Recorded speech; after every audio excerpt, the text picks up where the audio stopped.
ସମସ୍ତଙ୍କୁ ମୋର ଶୁଭ ସକାଳ। Good morning to all. ଆଜି ଆମେ କ୍ଲାସ୍ 10 ର ବୃତ୍ତ ବିଷୟରେ ପଢିବା। ସର୍କଲ ଯାହାକୁ କୁହନ୍ତି। ବୃତ୍ତ ବିଷୟରେ ସମ୍ୟକ ଧାରଣା ଦେବା। ବୃତ୍ତ କାହାକୁ କୁହନ୍ତି? What is circle? ବୃତ୍ତ ଏକ ସମତଳରେ ଅବସ୍ଥିତ ଗୋଟେ ଜ୍ୟାମିତିକ ଚିତ୍ର, ଯାହାକି ଏକ ନିର୍ଦ୍ଦିଷ୍ଟ ବିନ୍ଦୁ ଠାରୁ ସମଦୂରବର୍ତ୍ତୀ ସମସ୍ତ ବିନ୍ଦୁ ମାନଙ୍କର ସେଟ୍ ଅଟେ। କମ୍ପାସ ସାହାଯ୍ୟରେ ଅଙ୍କନ କଲେ ଆମେ ଏହି ଚିତ୍ରଟି ପାଇବା।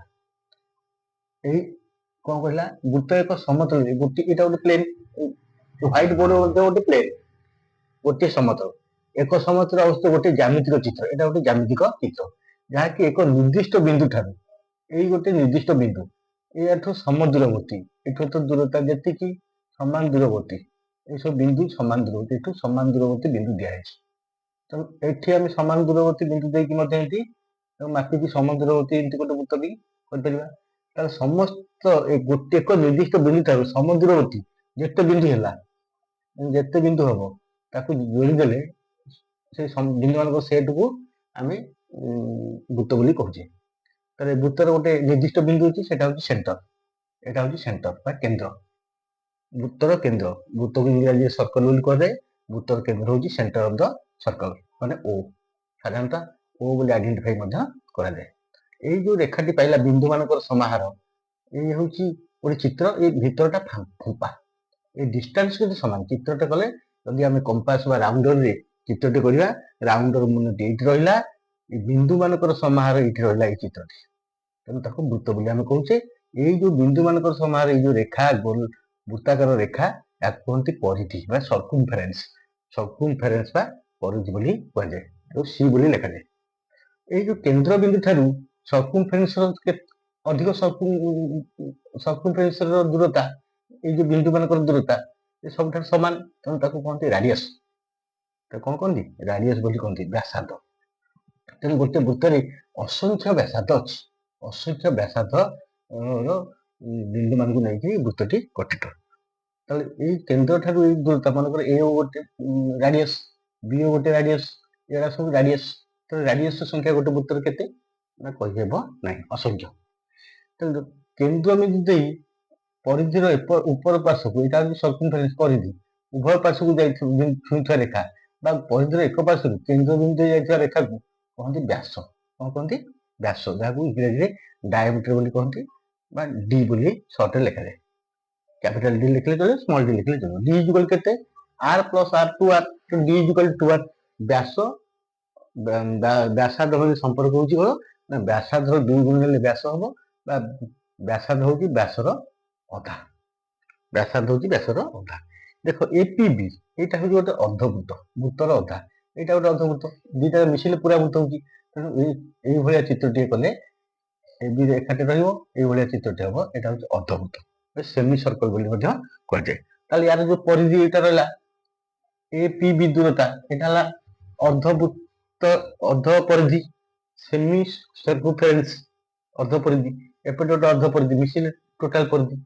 ଆମର 1761 ଖ୍ରୀଷ୍ଟାବ୍ଦରେ ସୁଇସ୍ ଗଣିତଜ୍ଞ ଜୋହାନ ଲାମ୍ବର୍ଟ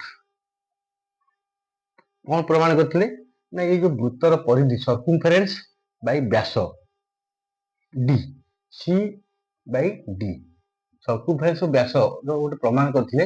ସବୁବେଳେ ଆସିଲା ପାଏ, କଣ ଆସିଲା? ନିର୍ଦ୍ଦିଷ୍ଟ ସଂଖ୍ୟା ଆସିଲା। ତାହେଲେ C by D is equal to pi. ଏଇ କଥା ଆମର ସୁଇସ୍ ଗଣିତଜ୍ଞ ଜୋହାନ ଲାମ୍ବର୍ଟ ପ୍ରମାଣ କରିଥିଲେ।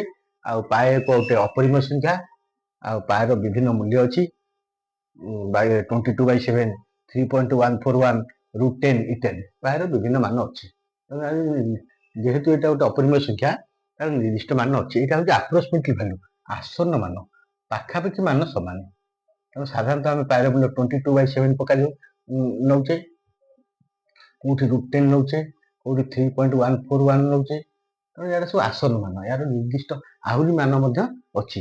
3.141, ଏହାପରେ ଅଧିକ ସଂଖ୍ୟା ମଧ୍ୟ, ଅଧିକ ସ୍ଥାନ ମଧ୍ୟ ଅଛି। ଆମେ 3 ସ୍ଥାନ, 10 ପରେ 3 ସ୍ଥାନ ନେଇଛେ, √10 ମଧ୍ୟ ନେଇଛେ, 22/7 ମଧ୍ୟ ନେଇଛେ। ତେଣୁ ପରିଧି କି ବ୍ୟାସର ହରିଲେ ସେ ଗଣିତଜ୍ଞ, ସୁଇସ୍ ଗଣିତଜ୍ଞ ଜୋହାନ ଲାମ୍ବର୍ଟ ପ୍ରମାଣ କରିଥିଲେ ଯେ ପରିଧି ବାଇ ବ୍ୟାସ ସମାନେ ପାଏ, ବା ସି ବାଇ ଡି, ଯାହା ସି ବାଇ 2r ସେଇଆ ଇଜିକାଲ ଟୁ ପାଏ। তাহলে c by d equal to পাଏ, তাহলে c ইজিকাল কেତେ হব পাଏ d। এটি যদি c by d equal to c by 2r equal পাଏ, c by 2r equal to পাଏ, তাহলে c ইজিকাল কেতে হব এটা গুଣି দিও 2 পাଏ r। তাহলে ପରିধି ହେଉଛି 2 ପାଏ r କିମ୍ବା ପାଏ d। এই କଥା ଆମେ ସୂତ୍ର ମଧ୍ୟ ଜାଣିଲେ। ପରିଧିଟା କେମିତି 2 ପାଏ r ବା ପାଏ d ସେ ପରୀକ୍ଷା କରିଥିଲେ ନା ପରିଧି ବାଇ ବ୍ୟାସ circumference by diameter ଇଜିକାଲ ଗୋଟେ constant quantity that is called, ତାକୁ ସେ ପାଏ ବୋଲି ନାଁ ଦେଲେ। ଆଉ ତାଙ୍କ ନାଁ ହେଉଛି ସୁଇସ ଗଣିତଜ୍ଞ ଜୋହାନ ଲାମ୍ବର୍ଟ। ସେ ପ୍ରମାଣ କରିଥିଲେ ଏହା ଏକ ଅପରିମେୟ ସଂଖ୍ୟା, ପାଏ ଏକ ଆସନ୍ନ ପାଏ ହେଉଛି ପରିଧିର ଯେକୌଣସି ବୃତ୍ତର ପରିଧି କି ବ୍ୟାସରେ ହରିଲେ ବା ପରିଧି କି 2 ଇଣ୍ଟୁ ବ୍ୟାସାର୍ଦ୍ଧରେ ହରିଲେ ତାକୁ କନଷ୍ଟାଣ୍ଟ ଆସିଲା ପାଏ। ତାକୁ ପାଏର ଭିନ୍ନ ଭିନ୍ନ ମାନ ଅଛି ଆମେ ଜାଣିଛେ। ତେଣୁ ଆଜି ଆମେ ବୃତ୍ତ କାହାକୁ କୁହନ୍ତି, ବୃତ୍ତର ବିଭିନ୍ନ ଅଂଶ ଆମେ ଜାଣିଲେ। ଦେଖ ଏଇଠି ଗୋଟେ ଅଛି, এইটাକୁ ଆମେ ଯଦି ଏମିତି ଗୋଟେ ଯୋଡ଼ିଦେବା, এই ଅଞ୍ଚଳଟା এই ବ୍ୟାସାର୍ଦ୍ଧ ଏଇଟା ହେଉଛି ଚାପ, ଏଇଟା କୁହନ୍ତି ବୃତ୍ତର ଚାପ। ଚାପ ଆଉ ଦିଟା ବ୍ୟାସାର୍ଦ୍ଧକୁ ନେଇକି ବୃତ୍ତ କଳା, ଏଇଟା ହେଉଛି ବୃତ୍ତ କଳା କୁହନ୍ତି ସେକ୍ଟର। ବୃତ୍ତ କଳା ଯଦି ଏଇଭଳିଆ ନବା, এইটা ଆସିବ, ଏଇ ଯୋଉ এই ରେଖାଟା କଣ ଆସିବ, এইଟା ମନେକର dx, এই ରେଖାଟି ଆସିବ ଯା, କଣ ଆସିବ ଯା, ତାକୁ ଇଂରାଜୀରେ କହନ୍ତି କର୍ଡ, CHORD, ତାକୁ କର୍ଡ ମଧ୍ୟ କହନ୍ତି।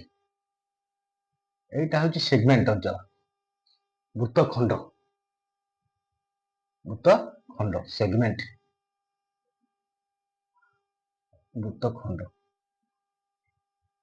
ବୃତ୍ତଖଣ୍ଡର କ୍ଷେତ୍ରଫଳ। ବୃତ୍ତଖଣ୍ଡଟା କୋଉଥିରେ ରହୁଛି, ବୃତ୍ତ କଳାର ଅଂଶ ରହୁଛି। ତାହେଲେ ବୃତ୍ତ କଳାରୁ এই ତ୍ରିଭୁଜର କ୍ଷେତ୍ରଫଳ ମାଇନସ କରିଦେଲେ এই ବୃତ୍ତଖଣ୍ଡର ବା ସେଗମେଣ୍ଟର କ୍ଷେତ୍ରଫଳ ବାହାରିବ। ଏଇ ବୃତ୍ତାକାର ଭଳିଆ ଚିତ୍ର ସେଟା ଆମେ ଦେଖୁଛେ। ବୃତ୍ତ କହିଲେ ଗୋଟେ ଖାଲି ରାଉଣ୍ଡ ଥିବ, କେନ୍ଦ୍ରଟି ଥିବ, ଆଉ ସବୁ ଯାକ ଫାଙ୍କା। ଆଉ ଯଦି ଏଇଭଳିଆ କ୍ଷେତ୍ର ଥିବ ଜାଗା, ତାହେଲେ ଏଇଟା ଦୁଇଟା ଜାଗା, ତାକୁ ବୃତ୍ତାକାର କ୍ଷେତ୍ର ବୋଲି କୁହାଯିବ। ତେଣୁ ଗୋଟେ ପଟ୍ଟା କାଗଜ କହିଲେ ବୃତ୍ତାକାର କ୍ଷେତ୍ର, ଗୋଲେଇ ଚଟାଣ କହିଲେ ବୃତ୍ତାକାର କ୍ଷେତ୍ର, ଜମି କହିଲେ ବୃତ୍ତାକାର କ୍ଷେତ୍ର। ଆଉ ବୃତ୍ତ କହିଲେ କେବଳ କେନ୍ଦ୍ରବିନ୍ଦୁ ଠାରୁ ସମାନ ଦୂରତାରେ ଅବସ୍ଥିତ ବିନ୍ଦୁ ମାନଙ୍କର ସମାହାର, ସେଇଟାକୁ ବୃତ୍ତ ବୋଲି କୁହାଯାଏ। ତାକୁ କମ୍ପାସରେ ଆଙ୍କିଦେଲେ ଏଇଭଳିଆ ଚିତ୍ରଟି ହବ। ତେଣୁ ସେଇ ଯୋଉ ରାଉଣ୍ଡ ହେଲା ବିନ୍ଦୁ ମାନଙ୍କର ସମାହାର, ତାକୁ ଆମେ ପରିଧି ବା ସର୍କମଫରେନ୍ସ କହୁଛେ। ତାହେଲେ ଆଜି ଆମେ ବୃତ୍ତ କାହାକୁ କୁହନ୍ତି, ଆଉ ପାଏର ସୁଇସ ଗଣିତଜ୍ଞ ଜୋହାନ ଲାମ୍ବର୍ଟ ପାଏ ପ୍ରମାଣ କରିଥିଲେ। ପାଏ ହେଉଛି ପରିଧି ବାଇ ବ୍ୟାସ, ପାଏ c ବାଇ d କିମ୍ବା c ବାଇ 2 ପାଏ r ଇଜିକାଲ ଟୁ ପାଏ। ପାଏର ଆସନ ମୂଲ୍ୟ ଜାଣିଲ। ଆଉ 1761 ଖ୍ରୀଷ୍ଟାବ୍ଦରେ ସୁଇସ ଗଣିତଜ୍ଞ, କୋଉଠାରୁ ଗଣିତଜ୍ଞ, ସୁଇସର ଗଣିତଜ୍ଞ ଜୋହାନ ଲାମ୍ବର୍ଟ ପ୍ରମାଣ କରିଥିଲେ ଏହା ଏକ ଅପରିମେୟ ସଂଖ୍ୟା, ଆଉ ପରିଧି ବାଇ ବ୍ୟାସ ହେଉଛି ପାଏ। ଆଜି ପାଇଁ ବୃତ୍ତ ବିଷୟରେ ସମସ୍ତେ ଧାରଣା ପାଇଲେ। ଥ୍ୟାଙ୍କ ୟୁ, ଜୟ ଜଗନ୍ନାଥ। ସମସ୍ତଙ୍କୁ ମୋର ହାର୍ଦ୍ଦିକ ଅଭିନନ୍ଦନ। ଭଲ ଲାଗିଲେ ଲାଇକ୍ ସେୟାର ସବସ୍କ୍ରାଇବ କରିବେ। Thank you.